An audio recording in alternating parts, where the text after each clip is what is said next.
사람이 많아졌는데 여전히 가족처럼 지내는 걸 여전히 상상하면 조직 운영의 목표를 잘못 생각하고 있는 거예요. 빨리 스케일업 하면 빨리 망해요. 그래서 그 회사의 미래가 넘어야 할 산이 어둡다. 네, 안녕하세요. 창업상담소에 오신 것을 환영합니다. 저는 프라이머 노태준입니다. 반갑습니다. 저는 프라이머의 권도균입니다. 여러분들 창업상담소 공개했더니 많은 분들이 좋아해 주셔서 감사하고요. 지금 보시는 분들도 좋아요도 부탁드리고요. 구독 잊지 마시기 바랍니다. 네, 지난주 창업상담소를 보고 오늘 많은 분들이 또 질문을 해주셨다고 하는데요. 어떤 질문들이 있으실지 굉장히 기대가 됩니다.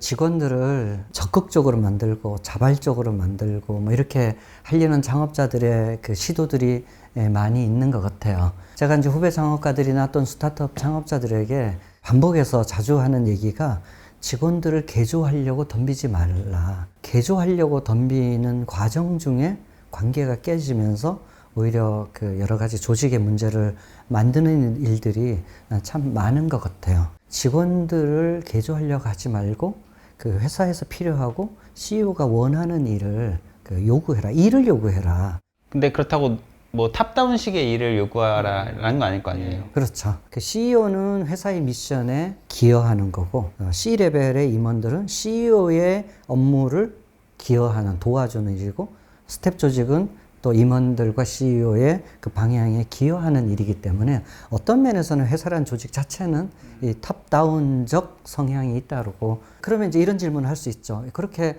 위에 사람들이 시키는 일만 해야 되면 사람들이 다 수동적으로 변하고 시키는 일만 하게 되지 않겠느냐라는, 이게 기본이고 사람을 개조하려고 덤비는 그 부작용이 너무 크기 때문에 제가 이런 얘기를 하는 거고요. 그 다음에 이제 사람들이 더 적극적으로 자기 일을 하게 만드는 요소들은, 첫째는 회사의 비전과 회사가 하는 일이 좀 클리어해야 된다. 우리 회사가 어떤 일을 하는 회사고, 우리 회사의 아이덴티티가 뭐고, 우리 고객이 누구이고, 이런 그 회사의 비전이 명백해야 사람들이 그 일의 의미를 발견하게 되죠. 그 마음속에 좀 적극성이 생기고 자기 하는 일에 보람도 느끼면서 그 일이 자기 일이 되죠. 그러고 난 뒤에 세 번째 중요한 것은 그 사람에게 본인이 그 일을 할 수 있는 권한이 있는지, 권한을 줘야 되고 권한이 있다고 느끼게 만들어야 되는 거죠. 회사의 비전이 클리어하고, 두 번째는 그 일의 의미를 발견하고, 그럼 그 일을 할 수 있는 권한이 있고, 이 세 가지가 이제 그 회사에서 줘야 직원들이 자기 일에 대해서 조금 더 적극적으로 자기 일처럼 할 수 있는 기본 환경이 되는 거 아닌가 이렇게 생각합니다. 또 조금 오해하실 수도 있을 것 같아서, 이제 일을 시킨다는 게 이건 이렇게 하고 저건 저렇게 라고 하면서 이제 마이크로 매니징 시키는 경우도 있잖아요. CEO가 스스로 직원들에게 일을 시킬 때 그 일관성을 잃기 때문에 저는 그게 마이크로 매니징이라는 느낌을 받는 거죠. 그게 일관되게 회사의 비전과 그 일의 의미와 부합하는 일을 시키면, 그게 마이크로 매니징이든 그게 뭐 어떤 큰 일이든 간에 당연히 해야 하는 일을, 내가 잘 못 본 일을 하게 되는 거죠. 근데 윗사람이 시킬 때 그 일의 그 종류가 이제 좀 일관되지 않은 일들이 많아서, 보통의 조직에서 우리 회사는 지금 신전을 만드는 회사인데 다른 일을 시켜요. 신전을 만드는 거 다른 일을 시켜요. 뭐 청소를 시킨다. 신전하고 상관없이 뭐 딴 일을 시키면 그 의미를 못 느끼니까 불만족이 생기는데, 이제 직원들은 그걸 마이크로 매니징이라 그러기도 하고 뭐 다른 여러 가지 일로 불평을 하는데, 사실은 그 원인은 그 우리 회사의 비전과 미션에 아주 일관된 어떤 일을 시켜야 된다는 게 중요한 원칙이라고 할 수 있죠. 내가 만든 이 일이 세상에 얼마나 큰 영향을 끼칠 수 있고, 그렇죠. 이 회사가 얼마나 커질 수 있고 기여할 수 있고, 그렇죠. 그런 부분에 대한 설득이 중요하다. 어떤 것 같아요? 적극적이어서 문제가 되는 경우는 대표가 시키지 않았는데 내가 좋은 것 같아서 조금 잘못된 방향으로 가는 경우가 좀 있는 것 같아요. 예를 들어서 이 열정은 과도한데 이 방향 자체가 사실 중요한 업무의 우선순위가 바뀌어가면서 하다 보면은 전반적인 조직에 문제를 끼칠 수 있지 않을까. 저는 뭐 직원이 적극적이 되면 너무 좋죠. 저는 직원들이 더 적극적이 되고 더 자기 일처럼 하게 만드는 게 회사의 그 목표이긴 한데, 이제 정작 해야 할 일은 안 하고 막 엉뚱한 일을 하면 그게 문제가 되는 점이 있죠. 근데 스타트업은 또 수평적인 조직이다 보니까 예를 들어서 권도균 대표님, 근데 제가 생각할 때 우리 회사의 비전은 그쪽도 있지만 이쪽 방향이 더 강한 것 같아요. 그래서 저는 이 일을 하겠습니다. 그럼 딴 회사 가서 하라고.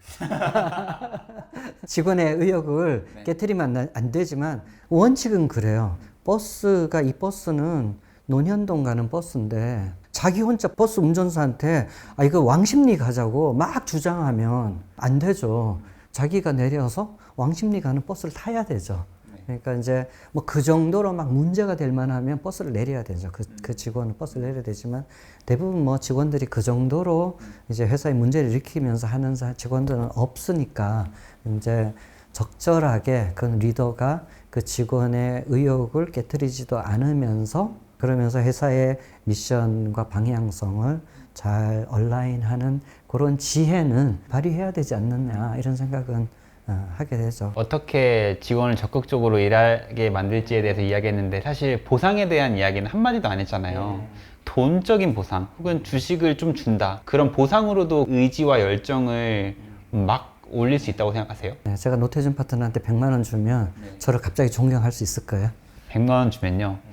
좀 적은 것 같은데 100만 원. 돈을 1억을 준다 그래도 고맙고 좋긴 하겠지만 마음이 존경의 마음이 생길까? 안 생길 것 같아요. 사람의 마음을 바꾸는 일은 돈으로 안 된다. 그 사람의 그 행동을 조금은 변화시킬 수 있는데 로열티가 생기게 어떤 충성심이 생기게 만들려면 오히려 돈은 해악이 될 위험이 생긴다. 제프 베조스는 그 얘기를 했잖아요. 우리는 직원을 용병을 뽑지 않는다. 선교사를 뽑는다. 이게 이제 순서 파괴라는 책에서 제프 베조스가 한 얘기인데요. 돈으로 사람의 능력을 살 수는 있지만 돈으로 그 사람의 마음을 살 수 없다는 얘기이죠. 제프 베조스가 한 얘기가. 조직이 커지면 커질수록 제일 중요한 건 아닌데도 신경 써야 될 것들이 많이 생기잖아요. 그러다 보니까 사실 난이도 같은 건 더 높아지긴 하는 것 같아요. 이제 이분의 질문이 사람이 많아졌는데 여전히 가족처럼 지내는 걸 여전히 상상하면 조직 운영의 목표를 잘못 생각하고 있는 거다 이렇게 생각이 좀 들고요. 모여서 공동의 목표를 달성하기 위해서 있는 거지 뭐 가족이나 소셜 클럽이나 동아리처럼 뭐 즐겁고 항상 뭐 친하고 큰 조직에서 혹은 회사 조직에서 기대한다면 그건 좀 틀렸다.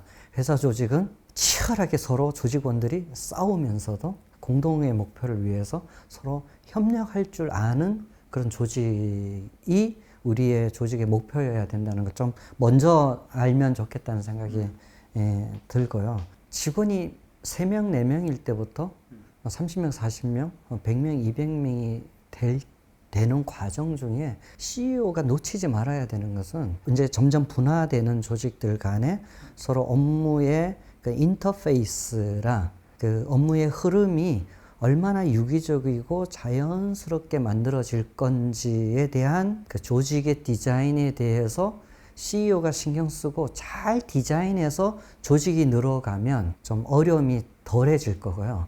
그런 디자인이 잘 안 된 상태에서 막 필요해서 사람을 막 뽑아내고 나면 이제 점점 실타래가 꼬이는 것처럼 막 꼬여서 나중에는 이제 이렇게도 안 되고 저렇게도 안 되는 조직이 만들어진다는 점에서 그 CEO의 최고의 미션은 조직의 업무를 어떻게 디자인할 건가에 대한 업무 디자이너가 돼야 된다.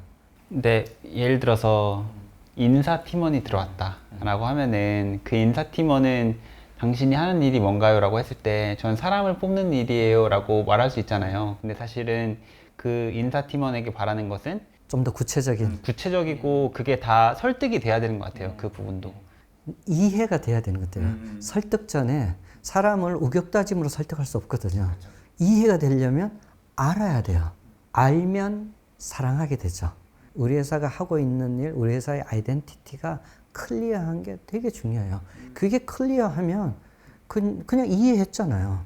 그럼 어떤 사람을 뽑아야 되고 어떤 사람 뽑지 말아야 될지를 사실은 인사팀이든 뭐 어떤 사람이든 뭐 채용 면접을 보는 뭐 개발 팀장이든 다 알게 되는 거죠.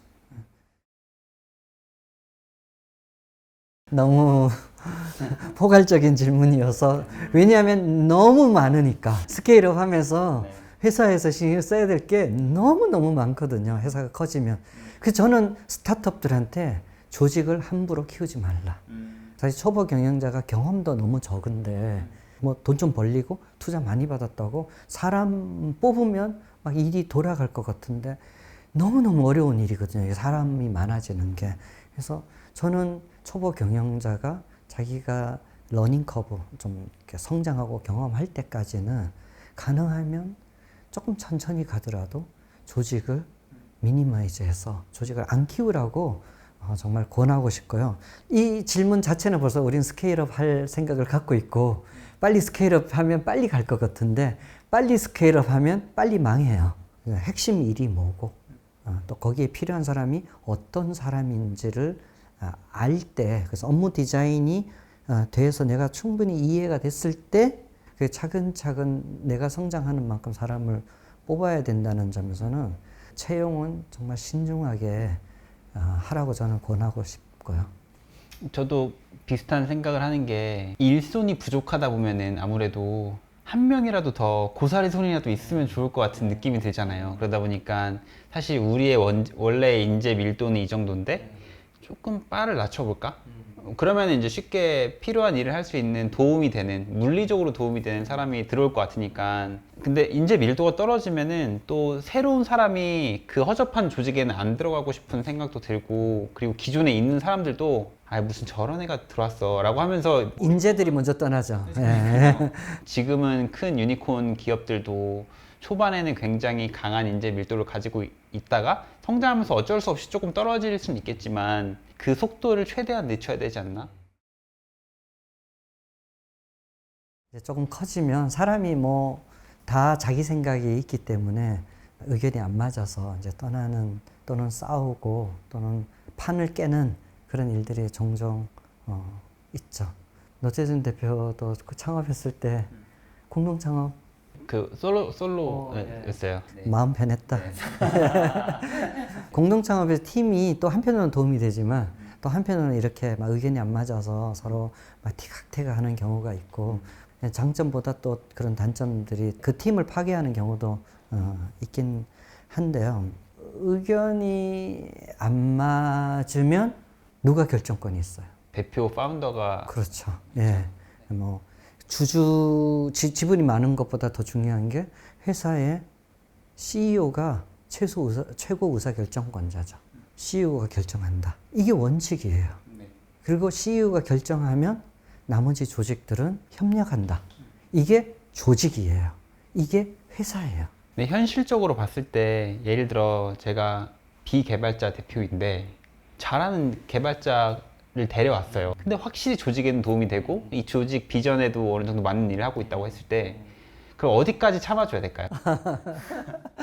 속이 시커멓게 타면서 이제 조직원들의 그 의욕을 이제 깨트리지 않는 것도 사실 창업자의 또는 CEO의 역할 중에 하나이긴 하지만 이제 그 창업자 혹은 CEO가 잘 판단해야 되는 것은 이게 회사의 본질과 연결되냐 이걸 사실 고민해서 그 선에서 지혜를 발휘해서 이제 정할 필요는 있겠죠. 이제 본질과 연결된 거를 건드려서 이걸 해야 된다 그러면 그 CEO의 지혜 또는 리더십을 잘 발휘해서 그 사람을 어떻게든 잘 구슬리든가 아니면 뭐 화장실 뒤로 데려가 어떻게든 설득을 해서라도 회사를 또 끌어가야 되는 건 CEO의 역할이니까요. 그 CEO의 리더십의 역량에 따라서 그런 문제를 좀 아머추어틱하게 문제로 만드는 CEO도 있고 조금 노련하게 그런 문제를 잘 보듬어 가면서 그 성과를 내게 만드는 리더십을 발휘하는 CEO도 있는 거죠. 그래서 많은 공동창업자들이 회사가 커지면서 다 공동창업자들이 좀 떠나는 경우가 있고 그 떠나는 원인이 바로 이 문제 때문에 많이 떠나죠. CEO의 의사결정권이 있다는 것을 인정하지 못하고 문제를 계속 일으켜서 잘리거나 아니면 내가 더 잘할 수 있다고 생각해서 본인이 그만두거나 이런 일들이 이제 거듭 일어나죠. 조금 아쉽긴 해요. 그게 이제 아마추어적인 좀 미숙한 거죠. 회사는 질서가 필요하다는 사실을 인정해야 되는 거죠. 그런 차원에서 사실은 3명이 지분 33%씩 가지고 온다. 혹은 이제 4명이 25%, 혹은 뭐 2명이 50%도 할 수 있고요. 그런 구도 자체가 그 질서가 생길 수 있는 그 구조가 만들어지기 좀 어려운 구조이겠죠? 그렇죠. 그래서 그 회사의 미래가 넘어야 할 산이 어둡다. 이제 뭐 저희도 그렇지만 투자자들도 그렇게 지분이 나눠진 회사가 질서를 잡을 수 없는 구조로 만들어진 구조의 투자를 대부분의 VC들이 조금 꺼려하는 이유이기도 하죠.